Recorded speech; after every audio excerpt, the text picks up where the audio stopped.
Praise the lord. ఈరోజు వాక్యము August నెల 22వ తారీఖు 2026. Eli Stanley Jones. కీర్తనల గ్రంథము 37వ అధ్యాయము 3వ వచనము. యెహోవా యందు నమ్మిక ఉంచి మేలు చేయము, దేశమందు నివసించి సత్యమును అనుసరించుము. క్రీస్తునందు ప్రియమైన సహోదర సహోదరిలారా, ప్రతి శనివారము నేను ఒక గొప్ప వ్యక్తి గురించి మీతో మాట్లాడుతున్నాను.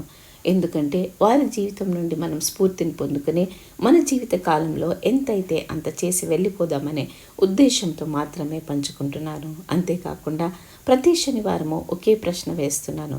వీరందరూ వీరి జీవిత కాలంలో చేయవలసింది చేసి వెళ్ళిపోయారు కదా, ఇప్పుడున్న మన పరిస్థితి ఏంటి? క్రీస్తు రాజ్య వ్యాప్తికి మన తలాంతులతో మనం ఏం చేస్తున్నాం? ఈరోజు మన డిస్కషన్ కొరకు నేను ఎలీ స్టాన్లీ జోన్స్ గారి గురించి తీసుకున్నాను. ఈయన 1884 నుండి 1973లో నివసించారు. ఈయన ఒక అమెరికన్ మెథడిస్ట్ క్రిస్టియన్ మిషనరీ, వేదాంతవేత్త మరియు రచయిత.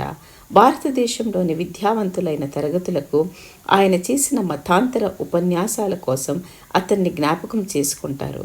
అతని ప్రాథమిక రచన the Christ of the Indian road 1925లో ప్రచురింపబడిన తర్వాత ప్రపంచవ్యాప్తంగా మిలియన్ కాపీలు అమ్ముడయ్యాయి. 2018 నాటికి అతని పుస్తకాల యొక్క 3 మిలియన్ కాపీలు అమ్ముడయ్యాయి. అతని క్రిస్టియన్ ఆశ్రమ ఉద్యమ స్థాపకుడు. 1938లో టైమ్ జోన్స్ను ప్రపంచంలోని గొప్ప క్రైస్తవ మిషనరీ అని పిలిచింది.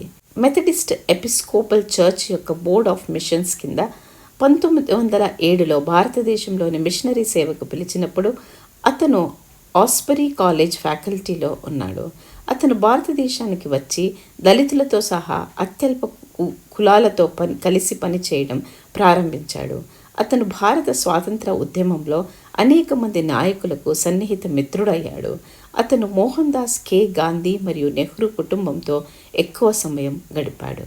గొప్ప విషయాలు తెలుసుకున్నాం కదా. స్టాన్లీ జోన్స్ గారు చెప్పిన ఒక కొటేషన్ ఇక్కడ రాశాను. శాంతి అనేది సహజంగా శాంతి వచ్చే పరిస్థితుల యొక్క ఉత్పత్తి. సమాధాన పడటం అనేది దేవుని ప్రధాన పని అయితే అది మనది. మనిషి మరియు దేవుని మధ్య, మనిషి మరియు తన మధ్య, మరియు మనిషి మరియు మనిషి మధ్య. ఈ విధంగా స్టాన్లీ జోన్స్ చెప్పారు. ఈ వారం మీకు అందరికీ దీవెనకరంగా ఉండను కాక. రేపటి దిన మా ఆదివారం కనుక మీ లోకల్ స్థలంలో ఉన్న సంఘారాధనకు వెళ్ళి లోకల్ పాస్టర్ గారు చెప్పే వర్తమానాన్ని విని ఆశీర్వదించబడండి. మనం తిరిగి సోమవారం కలుసుకుందాం. దేవుడు మిమ్మల్ని దీవించును గాక.